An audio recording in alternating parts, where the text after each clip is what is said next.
right, so let's get started. Thank you for joining us today for the California Placement Association monthly webinar. We have some exciting resources and information to share with you today. My name is Misha Hill. I am the Job Developer and Placement Coordinator at Mount San Jacinto College, and I also am the Vice President for the South Region for CPA, and I am going to popcorn. I love popcorn, so let's popcorn it to Greg. We're going to introduce the board to you all. Nice. Good morning, everyone. My name is Greg Friedman. I'm a job developer for the Gateway Adult Education Network and Merced County Office of Education. I am the Vice President of the North. And popcorn's good stuff. I'm Jackie. I'm going to toss it over to you. Good morning, everyone. I'm Jackie Kennedy Harris, and I am the employer rep for the regional region, and I am with JKH Career Coaching. Welcome, everyone. And I will send it over to Martha. I can't see who else is on there. Martha. There we go. Martha. Okay. Martha is having a little bit of technical difficulties, so we are going to turn it over to Greg. So, real fast, we cannot offer these great resources like Keri and other people we've had in the past on these monthly webinars, totally free for all of you without our amazing sponsor for this, which is Transfer Inc. If you were at our state conference in Ventura last month, you got to see they were there. He actually gave a demo during lunch. I know they were educating for careers, but they use the Quest virtual reality goggles, and they have course loads of different curriculum. For CT, it's hands-on virtual. If you want to learn how to become a cook or mechanics, painters, you actually get to practice all this skill step by step with a tutor in your ear using virtual reality. So then when your students are ready to get out into the work site, start their apprenticeship, internship, they already have some real life hands-on practice, not just theoretical knowledge in a book. So we want to thank Transfer. It's transfer.inc is their website. Check them out. Great people. They're happy to send you a pair of goggles to check out their curriculum and everything. So thank you, Transfer, for helping us out. Awesome. Thank you so much, Greg. If you were at the CPA conference, I believe they were there, so hopefully you were able to connect with them to learn a little bit more. So let's get started. I'm excited to introduce to you our presenter today. I have a really close connection with her. I also participated. She facilitates a job developer certification workshop. So if you would like more resources, I'm pretty sure Ms. Keri will share that with you all so that you can learn and continue to grow. The workshop title today is Unleashing Potential, a strengths-based approach to workforce development. If you have not had the opportunity, please share your top 5 strengths, or if you only remember one, include that information in the chat so we can just get to know you a little bit more. So thank you for joining us today for an exploration into the transformative power of a strengths-based approach in workforce development, led by a seasoned expert with over 20 years of team and business leadership experience. This workshop is designed to equip career services professionals at all levels, from frontline staff to executives, with practical strategies to identify and leverage the strength of individuals and teams within your organization. The benefits of strengths-based approach include improved performance, increased engagement, enhanced teamwork, increased resilience, positive organizational culture, and improve leadership effectiveness. Woof, that's a mouthful. We all need that information and resources while we help our students and job seekers, right? Our presenter today, Keri, is a relationship-driven career development consultant, coach, and trainer with over 20 years of innovative experience in government, nonprofit, and academic settings. As the CEO of CareerWise Consulting, LLC, she is committed to helping leaders develop positive work environments and achieve successful employment outcomes for their clients and students. With a master's degree in educational counseling and certifications as a Clifton Strengths coach, Keri has found her niche in building effective teams with a relational strengths based approach. The system she has built based on this approach have proven to be successful and increasing employee engagement and retention while fast tracking job seekers into sustainable employment. So I would like to introduce you all to Keri. Take it away, Keri. Yay, thank you so much, Nisha. I don't know why I always cringe when it says a seasoned professional. I don't know why. Let's see, I want to make sure you guys, can you see my slides now? Okay, fantastic. I actually like that I'm a seasoned professional, but it's just the way that it sounds, right? All right, so welcome. I'm super excited for this workshop, and I'm really grateful that the California Placement Association, has invited me and is allowing me to present on this, because this is a topic that's really near and dear to my heart. So let me get this off the screen. We're going to be talking about how and why a strengths-based approach increases engagement, positive outcomes, and I'll be giving you some examples today, focused really from the public job center and California Community College or Community College center perspective. A strengths-based approach can, of course, be used in any environment, but this is my niche. This is where my heart is helping career services professionals to be successful in their roles and have greater impact more efficiently, more effectively with the job seekers that they serve, using a strengths-based approach, of course. Let me get 1 second, guys. Sorry, I haven't got the right button showing to move forward. We'll just do this then. That works. All right. So our agenda for today is, is as follows. It's a little bit about me. I'm going to give you a case for strengths, explain it, how I've utilized it. My main focus today will probably be on the America's Job Center. I actually have a slide on that, so not probably, it will be. But that applies also to the community college centers, any public education career center. Really what I'm trying to do is level the playing field. Private industry has oftentimes has more funding, has additional resources than public education, and I want to ensure that any public workforce center, America's Job Center, public college career center is able to provide the same level of outstanding support as someone that would actually pay for a coach, a career coach, or a job developer to help get them from where they are to the employment they're looking for. So I'm going to go over 3 components of CareerWise strengths-based approach in career centers, job centers. And those are workforce team development, career coaching and leadership, and a strengths-based staff training and program delivery.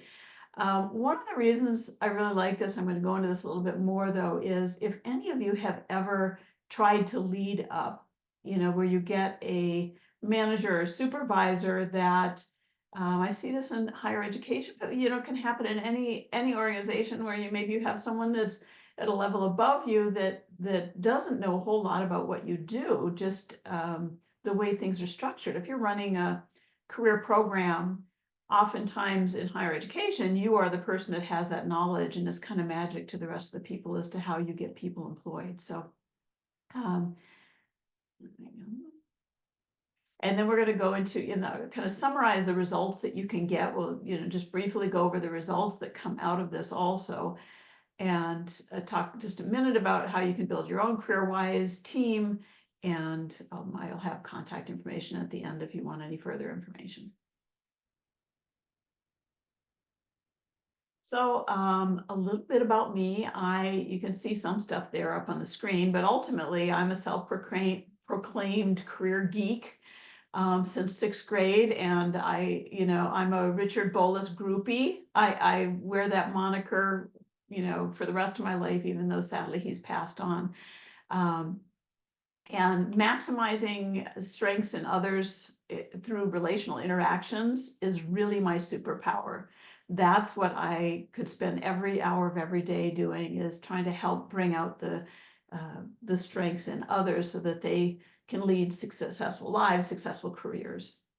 I'm a former director of a top performing LA County America's Job Center and a California Community College Career Center. I did that from 2010 actually to 2022 before I founded CareerWise Consulting. I was actually doing this work for free on the side for many years, doing career coaching and training on the side, just because I can't get enough of this type of work. But I decided in 2022 to retire from the college I was in and really just do it full time so that I could have a greater reach than one organization or one college. So, and so what I do is I really help professionals across the US to become architects of future success stories by adopting a strengths-based approach to starting with what's right and then building from there. I mean, that's really what in a nutshell, what I see a strengths-based approach as. And it's always fascinating to me how much faster we can achieve positive results and maintain our well-being when we actually align our actions with our authentic strengths. And it feels really good. Let's see. So yeah, I want to tell you a little bit about this. So it doesn't look like any of the team members there. Oh, great, Nisha. I see she put her top 5 strengths in there. Thank you, Nisha. I should have put mine in there too, but they're on a later slide. Focus, relator, learner, restorative learner. So, okay. So I want to talk a little bit just to give you an example, because I think stories and examples are really helpful, at least they are for me. When I get a lot of questions about what does a strengths-based team look like? What does that mean? When you're talking about building a strengths-based career center or job center team. So the example I'm going to give you is really about taking an underperforming center from underperforming to outstanding with a strengths-based approach. This was the first time in workforce development that I was able to take all of these things that I've been applying and using in private industry, actually since 1985. That's when I started my first business at 1985. I'm about 112 now, so just in case if you're doing the math, you don't have to bother with that. But in less than 5 months in this center, it was the Santa Clarita America's Job Center. So 2012 actually is when I was blessed with the opportunity to take over leadership and development of the Santa Clarita America's Job Center. And in less than 5 months, we were able to transform from being an underperforming kind of center, and even there was some toxicity in there that existed when I took over. And within the first year, we also were able to raise to the level really quickly, really within the first 5 months. But after, I think it was about 10 months in, we were actually awarded what's called the Eureka Award for Performance Excellence, which is the highest level of statewide recognition for performance excellence that a California organization can receive. And we maintained that success over the next 4 years. So the things that I'm going to be talking about and telling you about with this group, are all, I'm not doing it to say, hey, look at, what we did, although I want you to know what can be done, because I really believe that the success that we had and the consistency of the results that we were getting had everything to do with taking a strengths-based approach. And I'm going to explain to you kind of how that worked. I wished there were a couple of my staff members that I were going to try to make it today, but they're working. So, okay. So what I want to tell you about this. So this is just a little snapshot of a little bit of my team. Tiny but mighty, I say, and a lot of the things that came out of the strengths-based approach were. It helped us to quickly establish respect. My team members understood that I respected what they brought to the table. I am not a micromanager, don't ever want to be a micromanager. I prefer to grow and develop the members of my team and support them in utilizing their greatest strengths. So when you do this and you have this diverse environment, the out-of-the-box solutions just really start to flow. I don't know if you're familiar with LexisNexis and their approach to growth and development, but they would, I don't know if they're still doing it, but they used to take 3 days a year, and people, their employees, their staff could work on anything that they wanted to, and that would determine what they did for the rest of the year, the results of that. And a strengths-based approach, we didn't have kind of the opportunity to shut down for 3 days and do that. But what we did was, once we dove into, and really, as the director of the program, it was my role to help facilitate finding out what the individual strengths were, and starting to customize their roles based on their strengths. So having this respect, focusing on my staff, really built a trust. Really, I would say very rapidly, once we got rid of the some of the toxicity that I mentioned existed before I came in there, and it wasn't my team. The number of different circumstances that caused it. It took about 3 months to get rid of that, but we were also able to have, there was so much trust that we could have crucial conversations. We could have difficult conversations without, I don't know if you felt like this, but I'm one of those people that if I was ever called to the principal office, not that I was called all that often, but it happened a couple times. Even now as an adult, sometimes when I'm called out, like, hey, we need to meet about this or something like that, I just sink. I feel like a little kid that's going to be sitting on the chair outside the principal's office getting in trouble. And I don't want that for my teams. I never want that for my teams. And so building this strengths-based team made it possible for us. There was so much trust between us that we could have those difficult conversations when somebody was not communicating what their needs were, and so it looked like they weren't performing, they weren't doing their role, even though it was customized around them. And we were able to quickly come together as a team and support each other. And this created very engaged employees. So we're going to be talking as I go through these slides how you can do this for yourself. So in a strengths-based team, everyone is accepted, not tolerated. Where I'm at in Santa Clarita, they have a diversity program out here called Juvenile Offenders Learning Tolerance, which is a brilliant program, but I'm not about tolerance. I don't want us tolerating each other. I want us to learn how to accept and include each other, and to really value our uniquely authentic strengths and abilities and who we are. But a strengths-based approach is also very relationally grounded.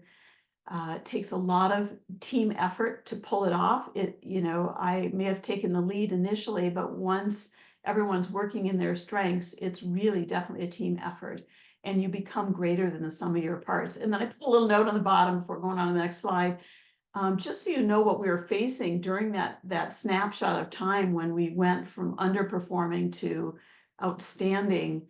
I started with 11 staff in February 2012. In June, we lost a ton of funding. We dropped down to 4.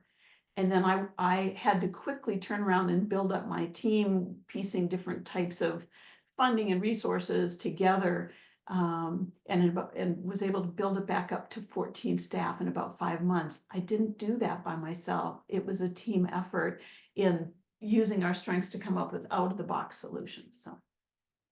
And by the way, if any of you have questions anywhere along the way, please, I can't see the chat box. I think Nisha will be able to bring it to my attention if someone puts something in the chat box, but you can feel free to raise your hand or something like that, or unmute yourself and ask a question at any time. I'm going to try to cover quite a bit of content here, so I will talk kind of fast, but I want to make sure that your questions get answered, and I'll leave time at the end for questions also. So a case for strengths. So, this is my why. I don't even know, I think in the last cohort of the facilitated career development training that I did for job developers, I don't think I addressed this specifically like this, but I'm sure that I talked about it. But I believe that taking a strengths-based approach to leadership, team and program development, it has both an immediate impact on organizations and a long-term impact on the improvement of our communities and our society at large. And here's the why. This slide gives you a little bit of it. I don't know how many of you are familiar with the appreciative inquiry, which is one approach. If you haven't taken the Clifton Strengths Assessment, I actually use appreciative inquiry more often than the Clifton Strengths Assessment, only because a lot of organizations don't have the funding for it, or have not bought into investing in taking the Clifton Strengths Assessment yet. But A strengths-based approach creates wholeness through inclusivity. Pooling our collective knowledge and expertise really creates an environment that's greater than the sum of our parts, as I mentioned with my team in the last slide. And it's more effective at achieving positive outcomes due to the complementary nature of strengths. And I'm kind of going through these 5 really quickly, but just kind of stating the case as to why strengths. The second one is modeling the change we want to see in our organizations, where each of us is valued for our unique strengths. It helps us to create the outcomes we want.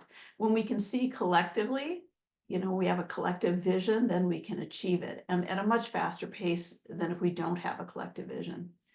So the third one is about our personal narratives. Our stories are transformative, and understanding and owning strengths helps us to create positive narratives that become self-fulfilling results as we apply them. So the more we know about our own strengths, the easier it is for us to support our job seekers, our clients, in really applying their strengths in their job search and in their career development.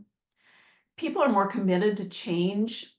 And this is going on to the fourth one, of free choice, increasing commitment. People are more committed to change and engaged in their roles when they have the freedom to choose how and what they contribute, and have a common language of strengths to help more efficiently put their strengths in play in a complementary fashion to other team members. Now, having that common language is facilitated easiest if you can do an assessment like a Clifton Strengths assessment, because then you develop sort of a vocabulary about how to talk about these things. And I know, okay,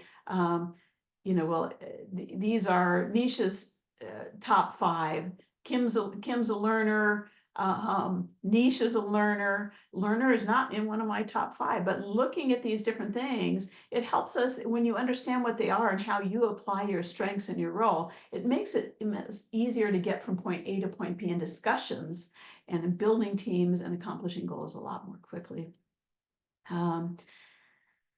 And finally, for the purposes of this slide, utilizing a strengths-based approach helps us to build awareness of our biases in order to ensure more equitable provision of support to our staff, to our clients, through really cultivating deeper conversations and relationships in a positive manner through a focus on what's right in each of us, and then building from there. So as individuals, there's not one of us that doesn't want to feel included and valued for the authentically unique individuals we are. And a strengths-based, strengths-focused environment creates a really safe space for each of us to shine. Any questions so far? And if you're looking at these top 5, or these 5, rather not top 5, but these 5 lists of different reasons why a strengths-based approach I feel is important in addition to being effective. Maybe put which number, 1, 2, 3, 4, or 5 really resonates with you the most personally in the chat. I'd love to see which of those kind of ties you in, thinking, oh, okay, that's something that's interesting to me as in considering a strengths-based approach. Okay, moving right along. So I was going to say, with a show of hands, how many of you have taken the Clifton Strengths Assessment? I don't know if I can see you. I can go like this, and probably most. Let's see what we've got.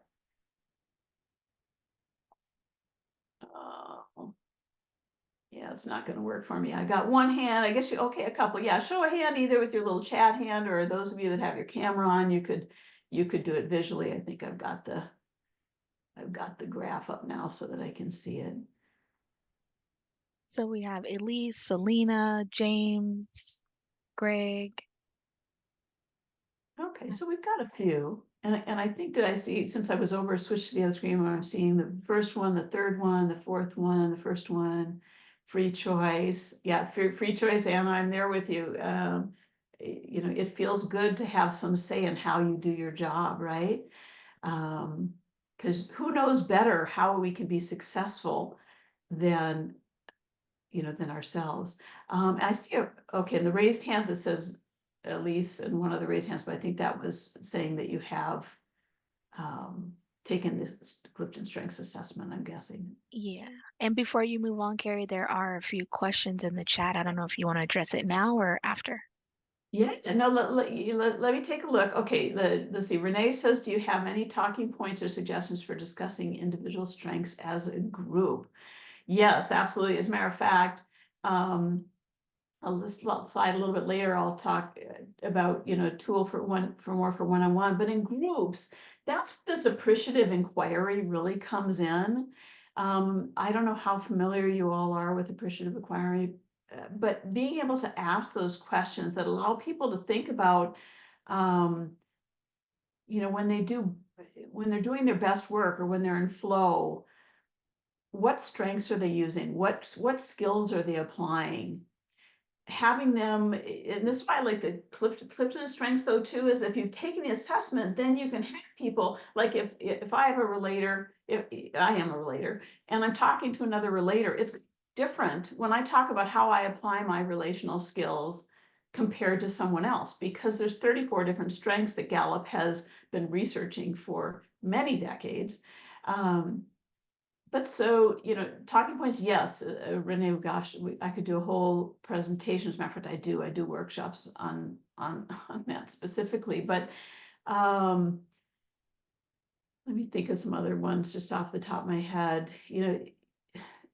When we start with groups, it depends. When you first start out, it's good to have somebody that understands all 34 strengths, because you're really going to be talking about, and I have some other, I think, slides that will give some more of these questions too, but you're going to be talking about how you apply them, what they look like compared to your team members, how, who has complementary skill sets.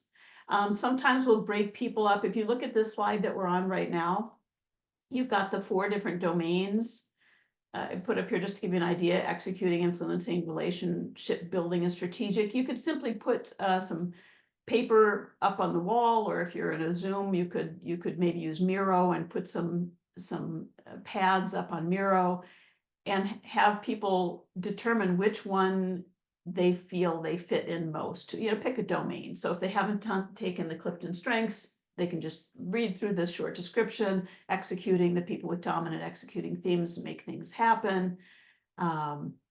Influencing, they take charge, speak up, make sure others are heard. Relationship building, prioritize building these strong relationships that hold the team together and make it greater than the sum of its parts. And strategic thinking, absorbing and analyzing information that informs better decisions.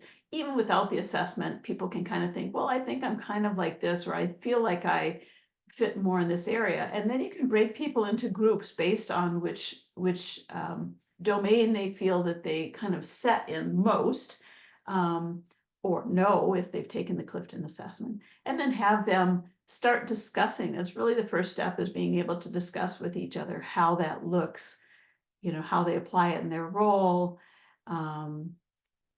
There's a lot of different things we do. We go into questions about what do you bring to your role with your strengths? What does that add to your role?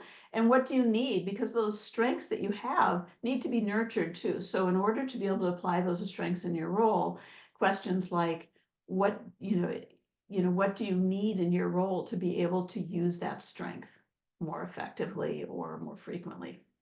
So for the purpose of this webinar today, we're not going to get into depths of how to build strengths-based teams, but rather I'm going to give you an overview of the what, the how, the results, and some tips along the way. Was there another question up there too?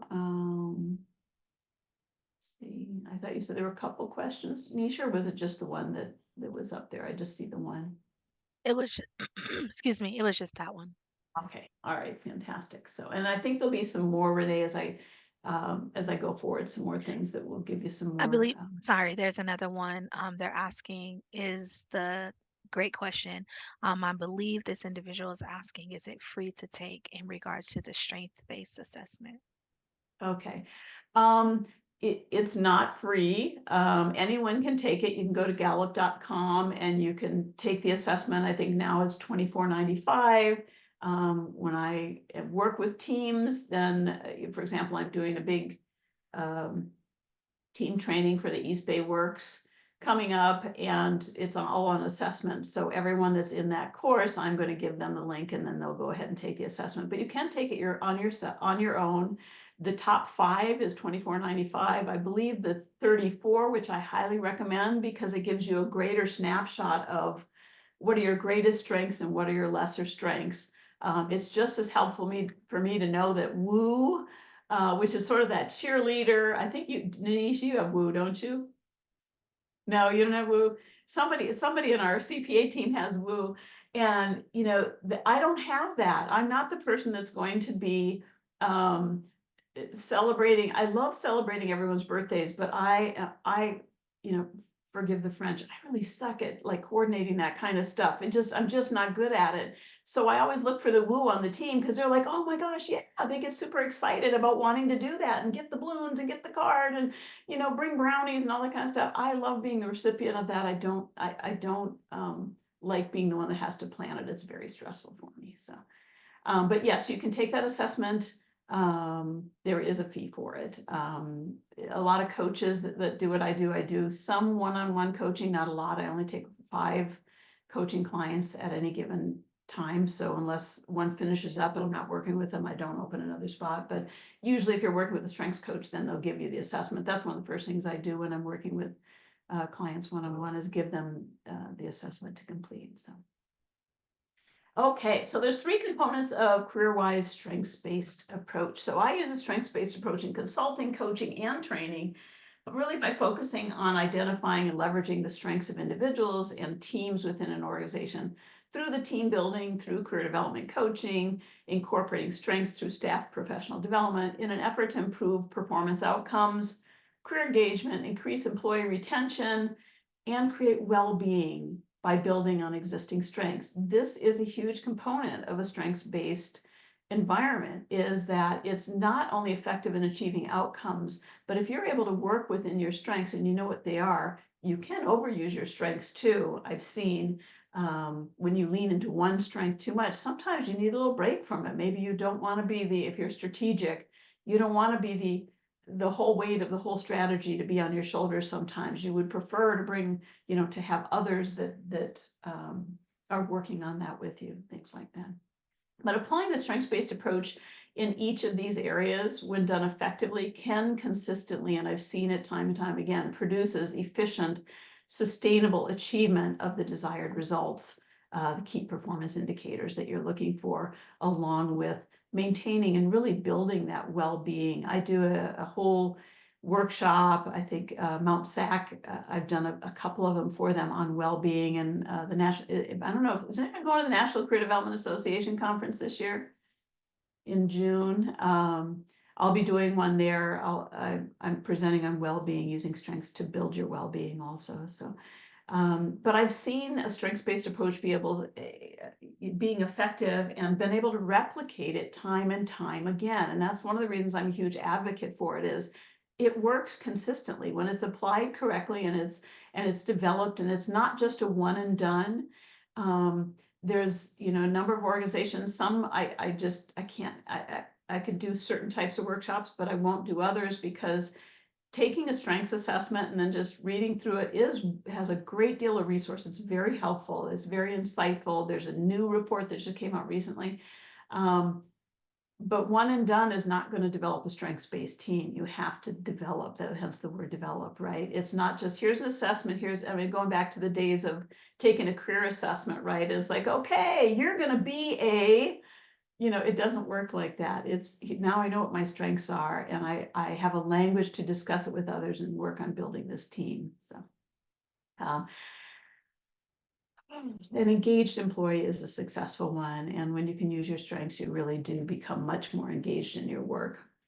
And just so you know, just so we're on the same page, I believe that career services professionals are frontline workers.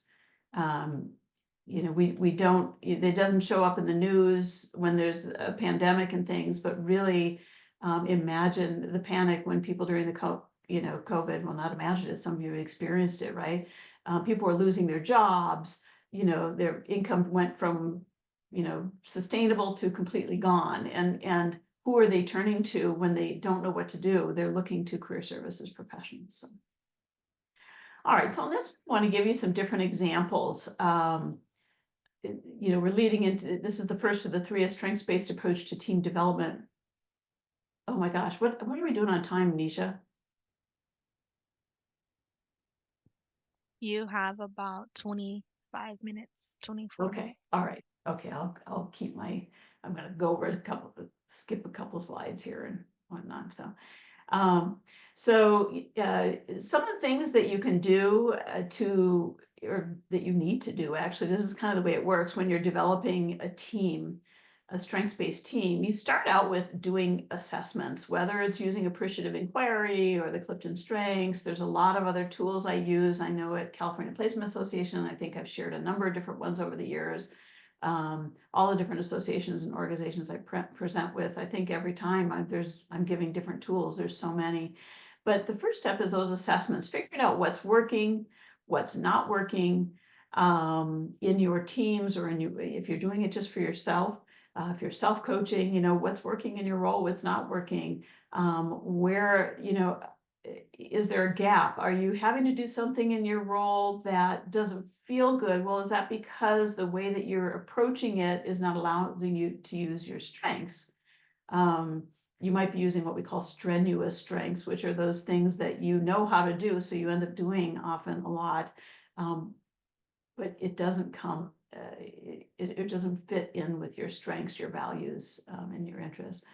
And then also, job analysis. So, looking at potential task misassignment. When you know individual team members' strengths, you're able to do this. You're able to shift things around.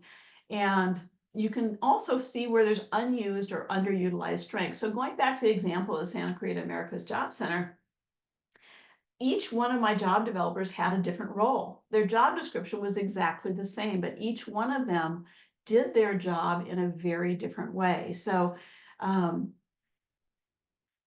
I was able to customize, this isn't the way, I was able to customize their roles because I was leading the program, but sometimes you have to work on doing this for yourself, right? Is to try to figure out how can I do this in a different way and get the results they want. Ultimately, most employers, if you're getting the results they want, and you can show them you can get them, they're a lot more relaxed about how you get from point A to point B, right?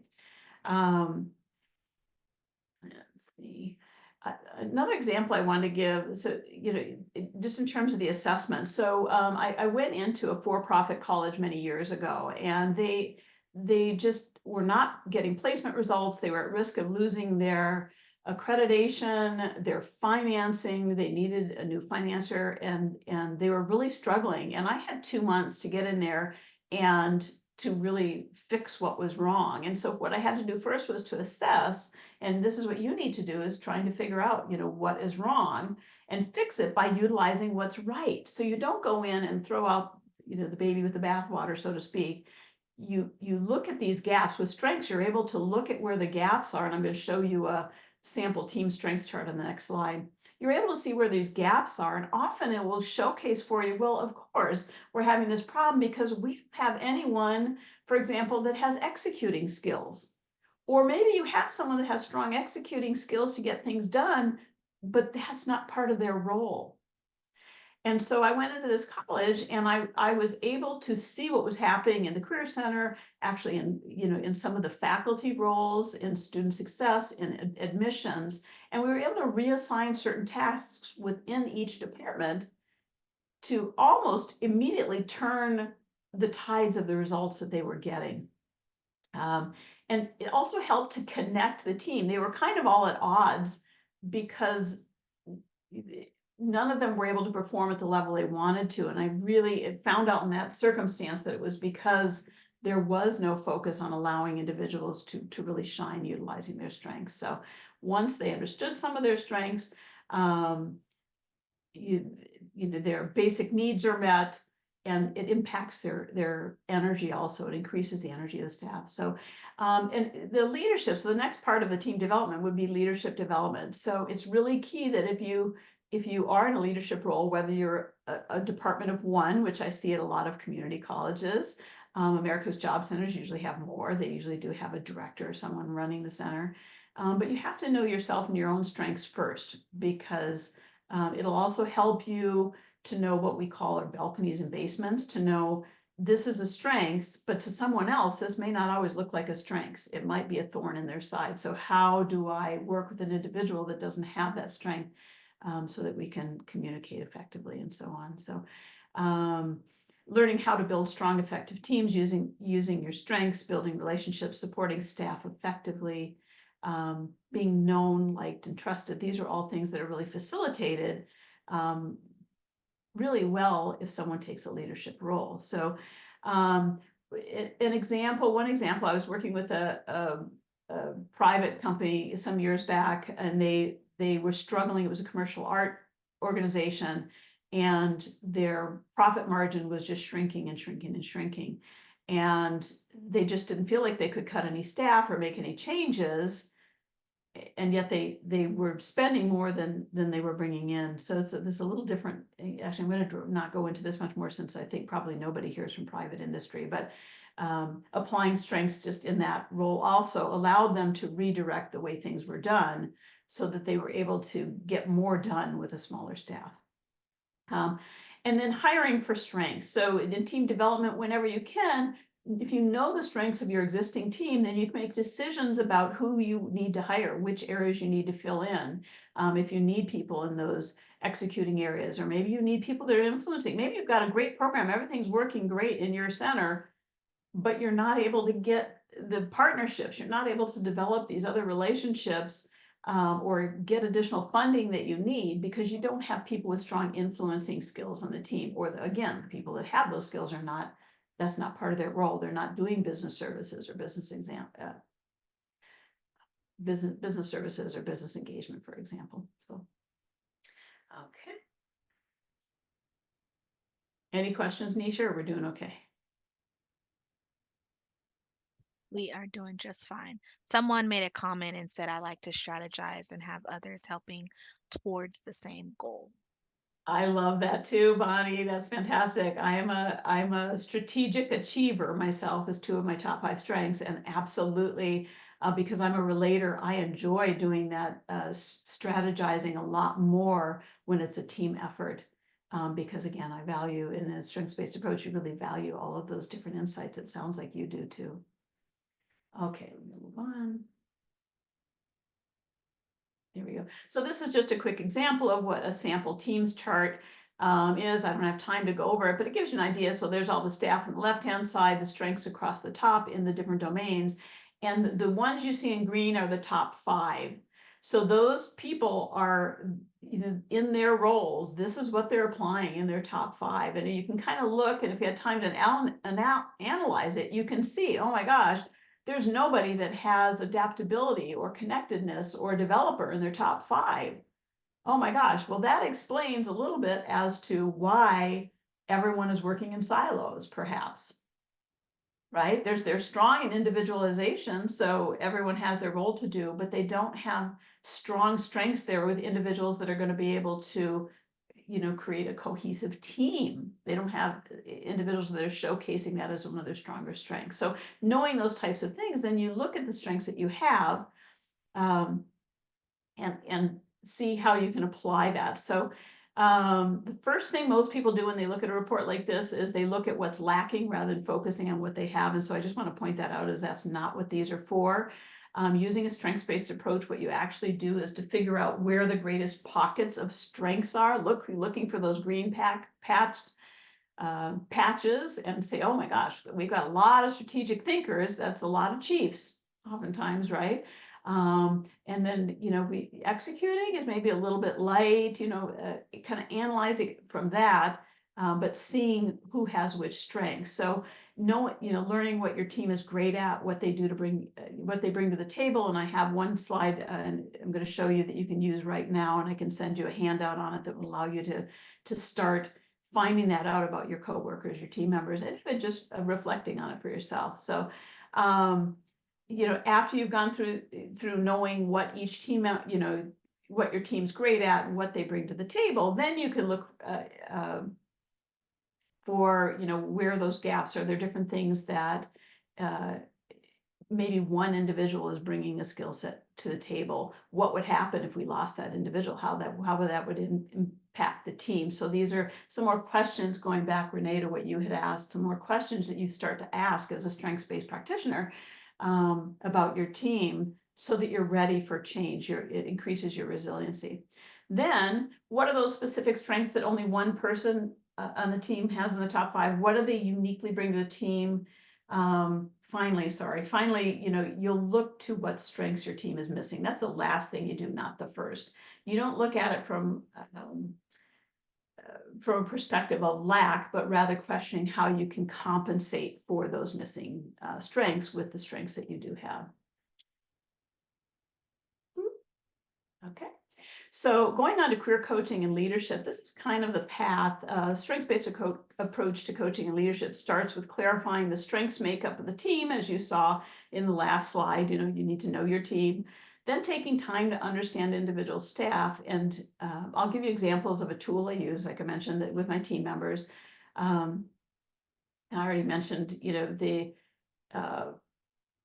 the America's Job Centers, customizing those roles for the staff in the America's Job Center that I had. I also did that in the Career Center, the California Community College Career Center also.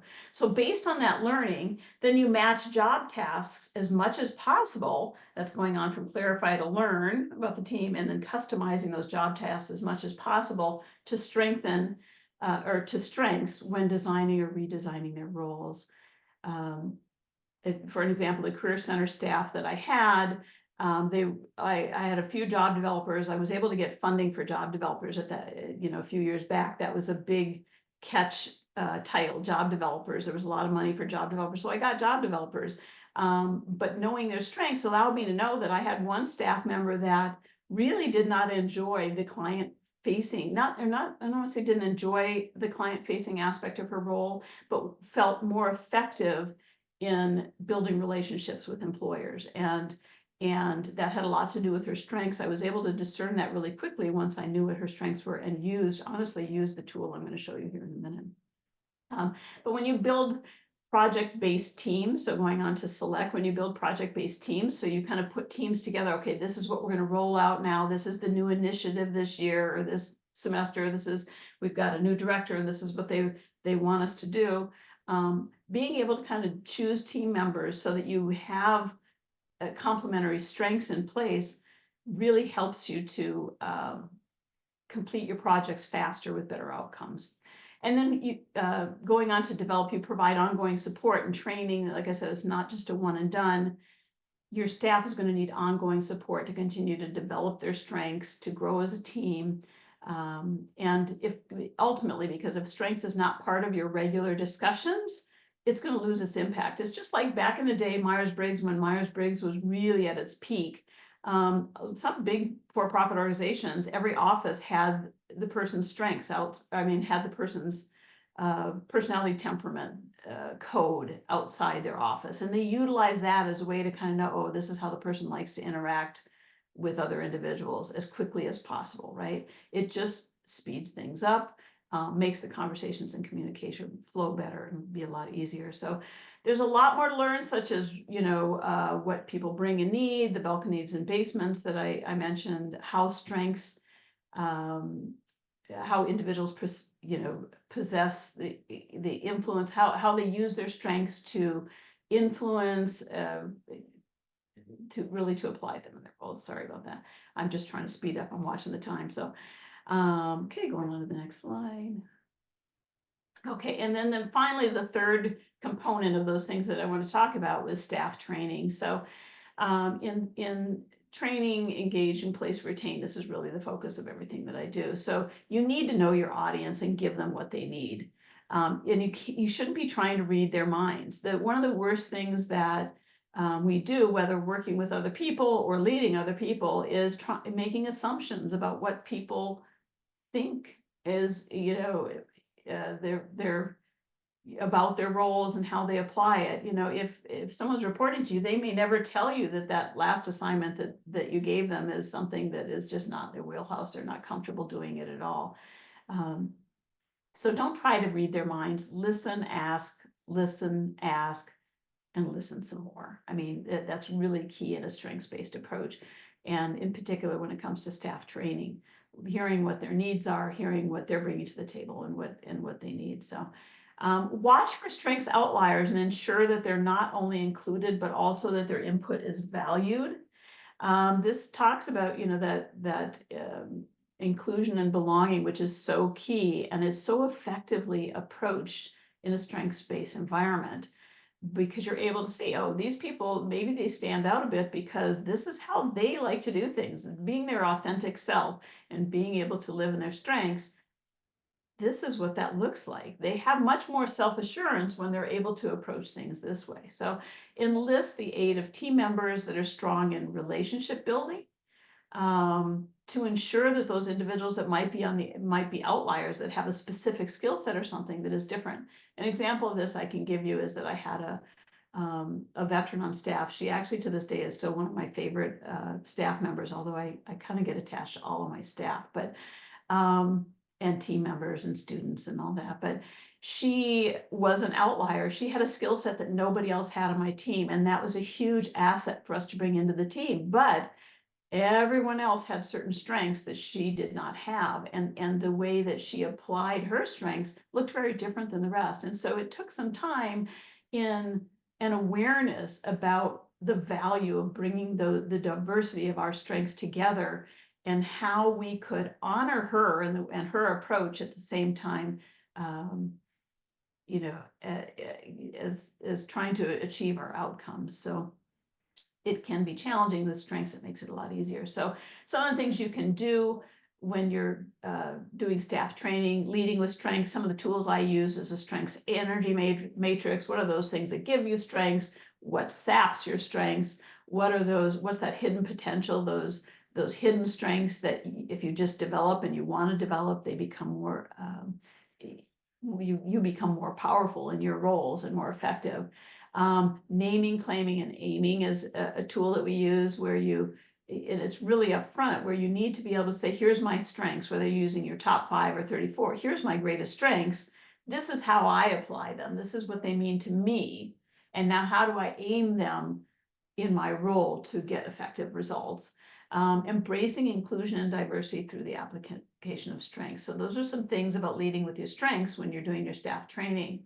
The second component of it is task assignment by strengths. So involving participants, assigning groups based on strengths and hidden talents, allowing for volunteering and assignment of roles.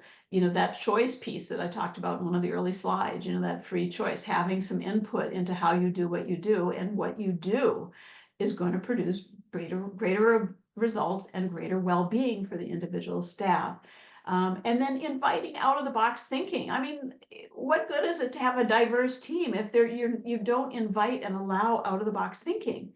If I want everyone to do things the way that I do it, I'm really hampering the results that we as a team can have. If I invite people to disagree with me, to try different things, maybe every organization, every company I've ever run, my team members, regardless of whether they're the receptionist, whether they're the salesperson, sales manager, the manufacturing guy in the back room, their input is, valued. And so sometimes I'm thinking that I can't see how that would work. Well, that's me and my relator, strategic achiever, positivity maximizer that can't see that. So by inviting them to go ahead and try, and creating a safe environment where, you know what, even though I disagree with you, I don't think this is going to work, I want you to try it. Let's give it a shot, because I believe in you.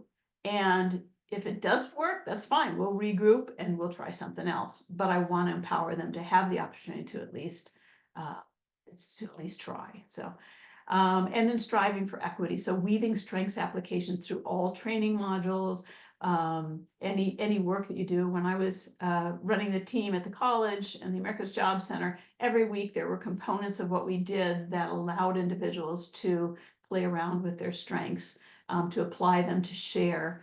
Modeling this acceptance and the application of strengths for others helps them to do the same for us also. And then highlighting the benefits of group diversity. This has to be an ongoing dialogue with our teams. So I see the 5-minute there. Here's the form. I can, I can send you this if you don't have it already. I think I shared it for anyone that's at the California Placement Association conference. This is one of the forms that I shared. And I'm happy to send it to anyone here. But this is a tool I use with every team member when they first start with me. They fill this out, answering these questions, and then we discuss it, because right off the bat, I want them to know that I want to be able to get the best of you, and I want to empower you to give your best.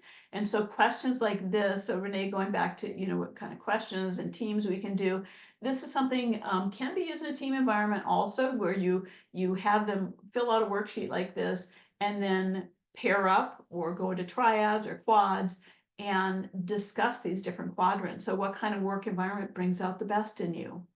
What brings out the worst in you? How many employers have ever asked you,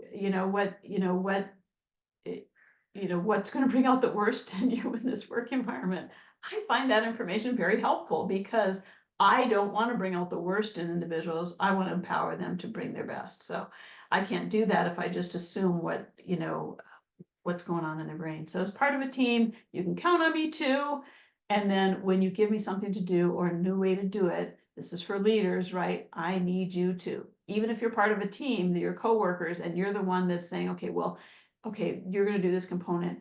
If you understand how they need you to do it, you're going to be much better off with that. So results of a strengths-based approach. I can't go into these because we're out of time here, but just in a nutshell, improved performance, including employment outcomes, increased engagement and satisfaction, enhanced teamwork and collaboration, increased resilience, positive organizational culture, improved leadership effectiveness, and an inclusive work environment. These are the reasons, these types of outcomes are the reasons why I am a strengths-based practitioner, and why I'm devoting my life to try to create more strengths-based job and career centers. So how can you help build your own strengths-based job and career center teams? Nisha mentioned she went through my last cohort of the Facilitating Career Development with Strengths course. This is an intense course. Nisha can tell you that. It's a lot of content. I have made some changes. It's a 12-week course. It actually meets 3 hours a week for 12 weeks. It's a foundational course that helps to build a foundation of strengths, along with eligibility for nationally recognized certifications. So this is really for individuals that have some experience in career services. I think this would be quite overwhelming for an individual that just was new to career services. But it really, each week builds on the last. And I recently changed the format to incorporate more application discussion and coaching on the topics we discuss each week, to allow for immediate application of the content with clients, rather than a lot of work outside of that. So instead of other work, the work is applying what we're learning each week in their roles. So and then there's also a new course coming out in May, Job Developer Skills Training for new career services professionals, which includes a strengths-based intro and effective utilization of AI. That's a 6-week course. Registration's not open with that yet. And then there's a link, join the CareerWise community email list if you want to know about other webinars, workshops, different things like this that are coming up. I will do my best to make sure that I let you know when something else comes up. There's not a ton. You're not going to be inundated with information. Will you be able to get the flyer?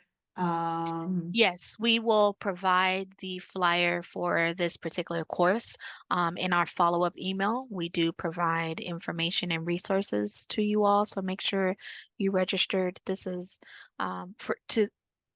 make sure you have registered to participate in our CPR webinar so that you can receive follow-up emails. And before we go, Keri, this is amazing. Thank you so much for sharing this information.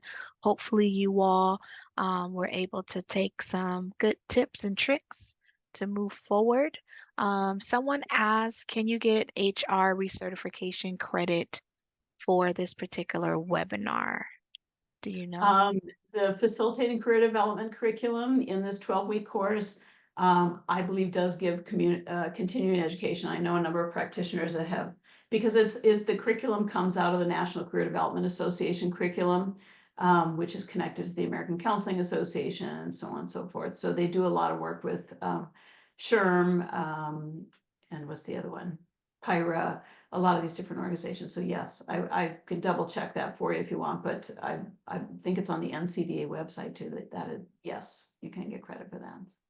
Perfect. Thank you so much. If you have not, please click on the survey in the chat so that we can hear from you and get feedback. We appreciate you. If you do not have any questions, you are free to go. I don't know if Keri wanted to stay on for another minute or so, if you wanted to connect with Keri and ask any questions, but thank you so much for joining us Thank this you. month. Thank you.